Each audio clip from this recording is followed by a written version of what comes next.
Ladies and gentlemen, welcome to Central Coast Currents on your Access television station. We have a great show for you today, and we've also got a host. His name is Steve Ellzey, and that's me. Thank you for watching us. Thank you for watching your community television station. We're going to talk about the actually number one economic engines for all of Monterey County. And that, of course, is agriculture.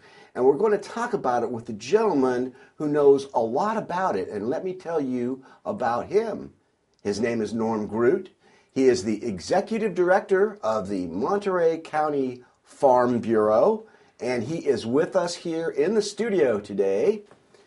Norm, welcome. Thank you very much. Thanks for having me today. Okay, how you doing? I'm doing good, thanks. Good. Now, I know and you know, but some of our viewers may not know what the Farm Bureau does. So could you talk about it just a little bit, give us an explanation? Sure, I'd be happy to. Farm Bureau has been in Monterey County since 1917. It was originally formed to bring together the community of farming interests throughout the county. And back then, there wasn't the modes of transportation that we have now, so people are a little more far-flung. They didn't have access to news. They didn't have access to the communications.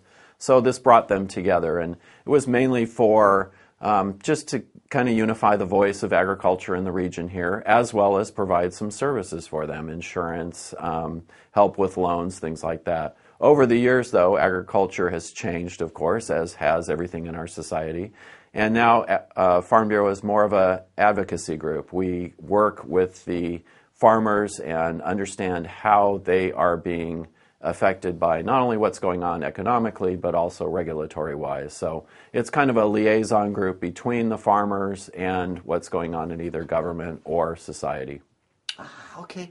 Now, most people do know, of course, that ag is the number one economic driver in this area. But I don't know how many of them know the numbers themselves, and those are really important. Maybe you could tell us a little bit about, what are the numbers? Give us some facts here and figures, please. Sure. The numbers are pretty staggering, and they're also pretty important to the economy here.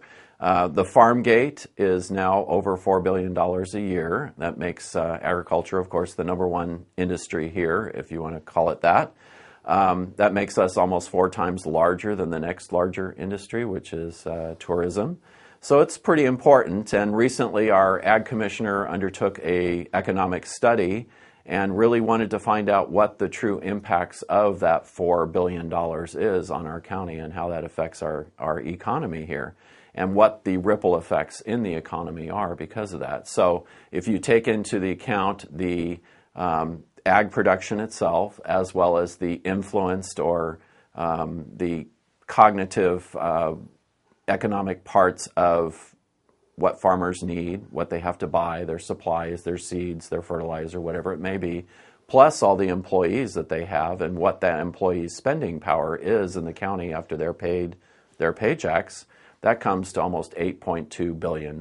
So it's 1 in 5 jobs in direct agriculture, and if you look at it on a comparative basis nationally, 3% of our economy or 3% of our population is in agriculture nationally. Here in Monterey County, that's 20%. That is a huge difference. So agriculture is very important to our economy here. It really drives what happens in the economy. And if you look at it from a tax basis too, farms in the area, not including what they make in profits that's taxed, but just the taxes and the fees that they pay is $100 billion, which is almost $1 out of $3 in the county general fund every year. So it's a pretty large contribution to our economy here.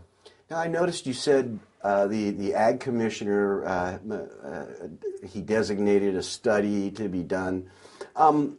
This was recent, right? Yes, it was just came out? Just announced a few weeks ago. Okay. It was something that, we've all been talking about in agriculture and trying to figure out, and now we have those economic models that can be used to kind of take those inputs, see how that applies to the ripples in the economy based on what farmers need to buy for their supplies, as well as what their employees spend. And so you now use that economic model, and we use two economists to put this report together, and it's now fairly reliable numbers. So it was very interesting to go through that process and decide how we're going to do it. We have a number of things that we still want to do in that process, and maybe the next time around when we do this report again, we can incorporate some of those other additional issues that people want to hear about and know about and what the impacts are. But for right now, $8.2 billion speaks a lot. That's amazing. And that report is available through your office then? Yes, you can get it online through either the Ag Commissioner's website, or for those who want to go to the Monterey County Farm Bureau website, which is www.montereycfb or montereycfb.com. You can find that information there. There's a link to the report directly. Okay, and as you can see, folks, we put that up there on your screen, and we'll put it up later on, too. Now, Norm, I can just speak for the Ellzey household, but, my wife, there's certain things that she just has to have organic. And she reads up on, with the internet, you can find out anything. Sure. She reads up on all this stuff, and this can be organic, and this doesn't have to be, and, she knows all these different things. What portion of our ag production is organic? Well, if you look at it on an annual basis, it works out to about a quarter of our production. Just depends on what crops are being grown, what the market is for those crops. So it typically is between 21 and 25% of the crops. And what's interesting here is you have farmers who are producing conventionally who are also producing organically. They do both because there is a market for both. So it's not strictly just limited to one production type per farm. So you see farmers are experts in both manners of producing crops. So typically about 25%. And that now, forgive me, but I believe that number has grown significantly then, hasn't it? Yes, it has. If you look at it over the last decade, it has grown significantly.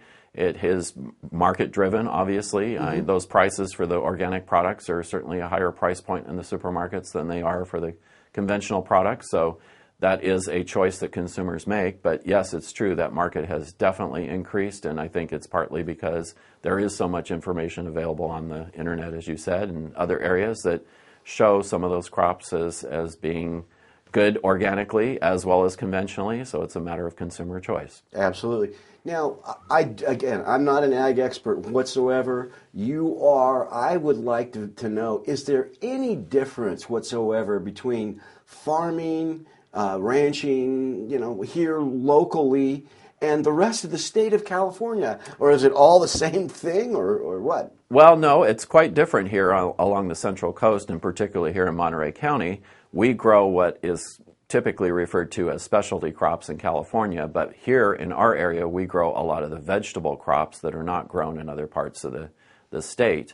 What you see here is we have a lot of the lettuce, the leafy greens, the spinaches, the broccolis, the cauliflowers, those types of vegetables, as well as artichokes and most importantly strawberries too, which is our number one crop here. So we have a very unique climate here in this region that allows us to grow those crops, maybe sometimes 2 or 3 crops per year for some of those items. So we are very unique in that aspect, whereas other parts of the state don't have the same type of climate, they don't have the same type of soil, they can't really produce the same types of crops. So we are fairly unique here in the mix of product that we grow, whereas I think other parts of California have areas too. Southern California has some very strong strawberry growers in the Ventura and Santa Barbara, Orange County areas, and those are also very good climates. But what you're seeing here is really a unique setup in nature in which to grow these crops.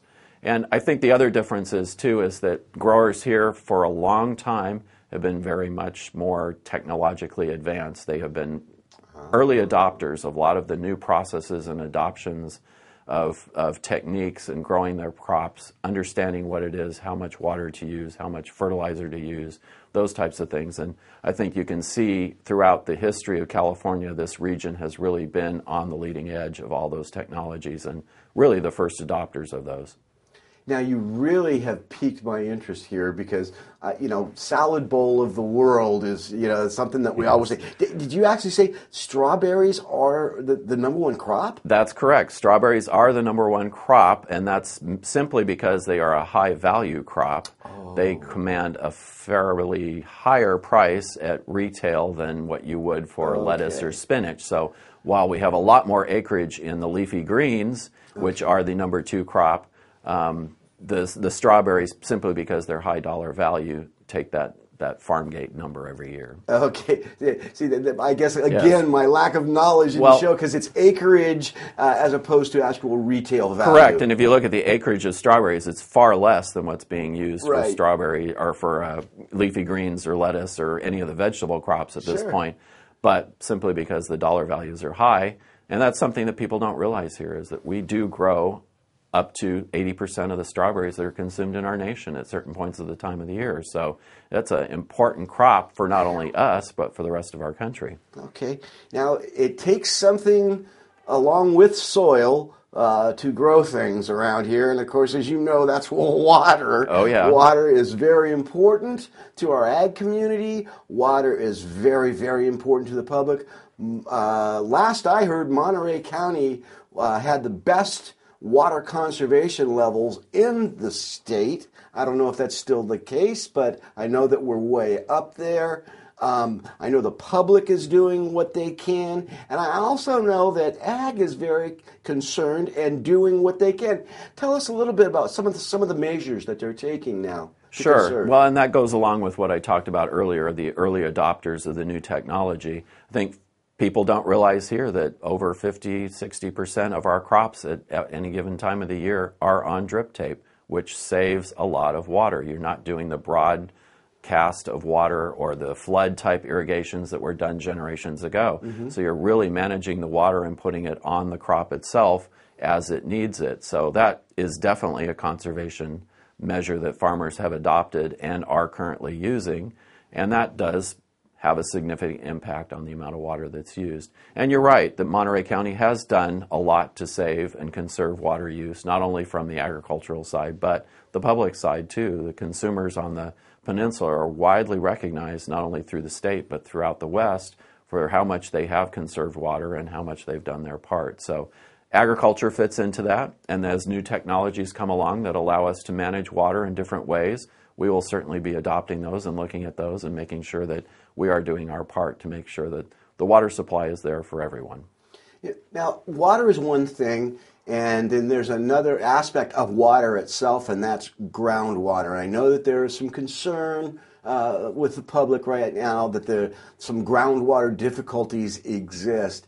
Tell us what's the Farm Bureau's perspective on that? Sure. Well, and I think we all understand that there are some challenges to groundwater at this point, and farmers more than anybody else want clean water. That's important element of what farming is water and good water and the use of that water in a judicious manner. So we are, as well as everybody else in the public, concerned about some of the reports that have come out and show high nitrate levels or show other forms of contamination in our groundwater. And we want to make sure that we're doing our part and that we're not contributing more to the problem. So yes, farming has changed over the decades. I mean, we fully admit 30, 40, 50 years ago we were using fertilizers in different manners in which we are using them now.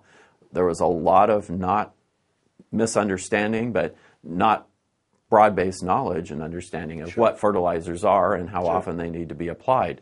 Now we have that science. Farmers are using that science and applying fertilizers judiciously as well as only when they're needed. So I think people need to realize too that fertilizer and nitrates, nitrogen is an input cost into a crop, that farmers are not going out there and spreading fertilizer when it's not needed, because it is a cost. It does. Sure. If you look at the cost of it, it's gone up 3 or 4 times in the last decade. So it has become a very important element of the crop and the input. But getting back to water quality, we are very sensitive to it. We understand that everyone needs good water and clean water, and we want to do our part, and we want to make sure that we're not contributing further to the problem. So whatever we can using technology, a lot of farmers are now installing cooperative treatment management programs. They're called engineered wetlands in some areas, but those are programs and things that farmers are now installing to make sure that the water is treated and that the chance to remove any nitrogen from the water before it is discharged either to the groundwater or to surface water is done. So I think you see a lot of proactive elements within the farming community to help that. So I think everyone in the public needs to understand that farmers, just as everybody else, want clean water, and we're working towards that. And we have the largest national marine sanctuary right out here off our shores.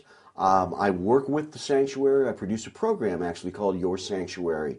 And they have told me about a lot of great cooperation between ag and the sanctuary as far as water quality and this and that. Can you speak a little bit to that? Or? Sure, absolutely. I think we've had a very good relationship with the sanctuary over the years, that farmers have come together, and whether it's on committees or task force or whatever it is, we have worked together with the sanctuary to ensure that not only surface discharges going to the Monterey Bay are clean and of good quality and do not cause further problems either in algae blooms or to the marine mammals.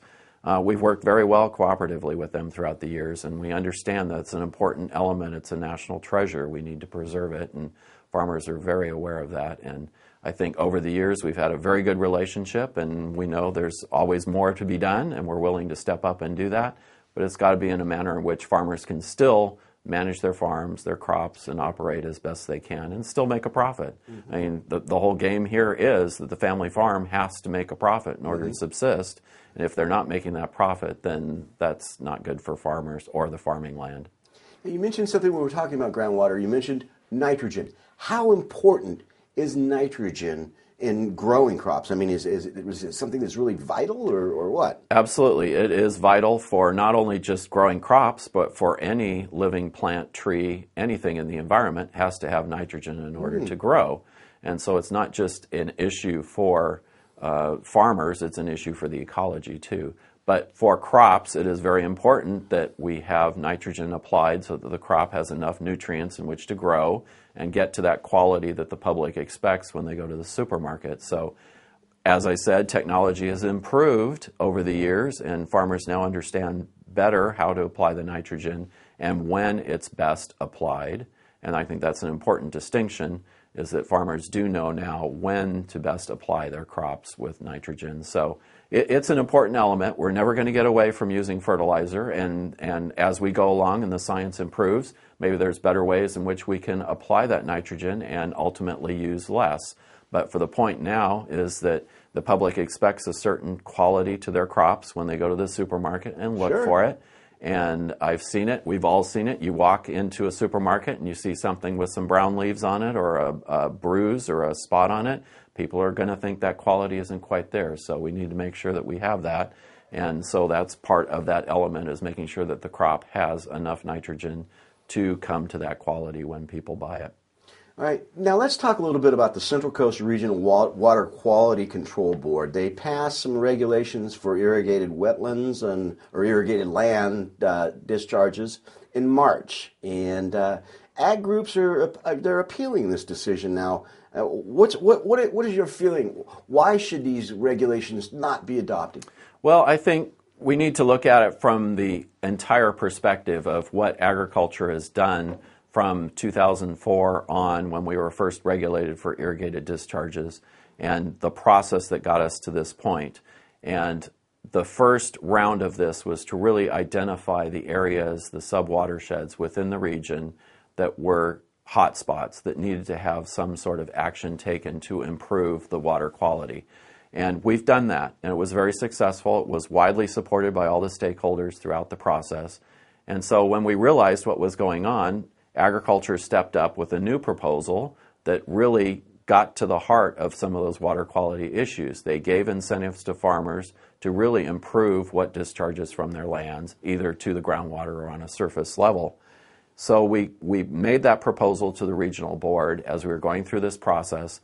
They had a entirely different vision of where they thought that they should go with this. And their staff really drove this process by saying that all farmers should do expensive monitoring and reporting and really create a whole amount of bureaucracy and paperwork that really isn't necessary or gets at the point of improving water quality. We have that knowledge of what we need to do. We need to really implement the process in which we improve it, not just monitor and report it. And some of these expensive reports and the monitoring tests are quite, I think, for small farmers are going to be very difficult for them to manage. I mean, we did an economic study that said that it could almost be $600 an acre per year for 5 years of this program. So that's a pretty heavy expense for a small farmer to take on, plus the amount of reporting and the reports that have to be completed.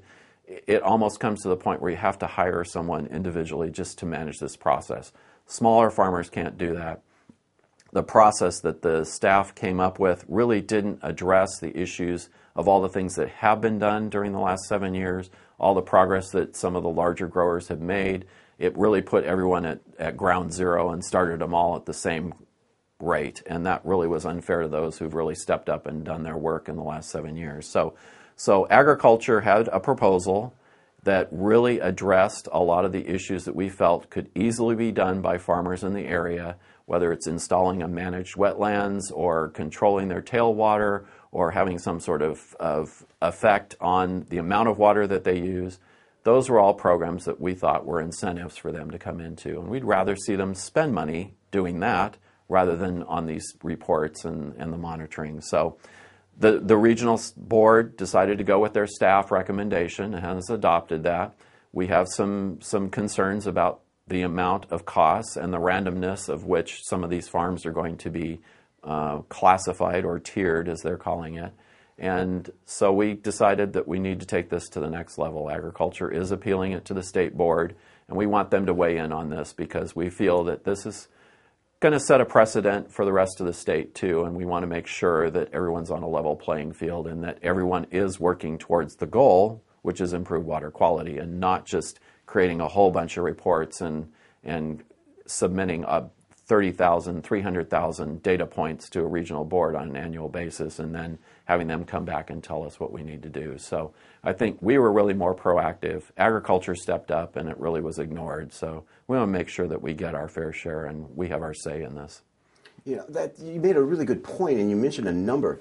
$600 an acre. If someone is farming 100 acres, that would be $600,000? Well, it could potentially be that. Of course, there's the economy of scales on those things because the monitoring tests are done by farm. So it just depends on the size of the farm. The larger the farm, I think maybe not those costs apply. But that was the study that we did, that in some cases it could be up to that. And that's not including anything that they would do above and beyond those monitoring tests and the reporting to improve their water quality. So that would be an additional expense beyond that. So you're just looking at compliance at $600 an acre. For most farms, it's probably less. That's an extreme case. But still, if you add $100, $200 per acre for each farm, that could wipe out their profit each year on that crop or one of their crops through the cycle. So is that fair? Is that reasonable to expect a farmer to do that? Maybe not, when there are other alternatives, such as what we proposed and the methods in which we want to do it. We brought in a lot of experts. We had CSUMB involved. We had a number of economic and technical people involved in this process. And we really thought that we had a very fair proposal and something that really could be validated and verified as we went through this process, that we were actually making some improvements. And it's kind of unfortunate that the regulated community really had no voice and say in what the regulation ultimately ended up being. So what you're saying really is that ag just wasn't sitting back. Ag was being proactive. They went out and they got their own experts.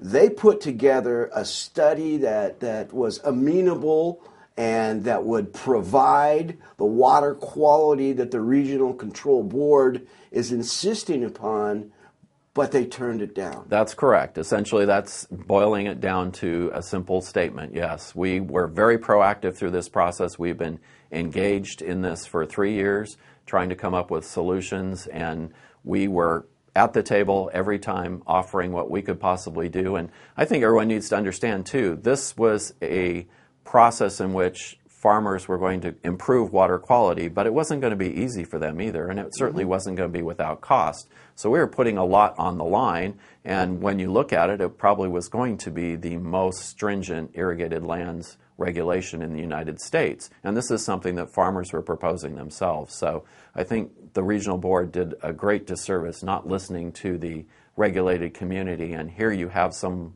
group of farmers who are standing together saying we can do this or we want to try to do this, and they were largely ignored. And that's not something that happens often in the regulatory process either, Right. is that you have the industry step up and say we're willing to try this, we're willing to spend the money, and yet we're ignored.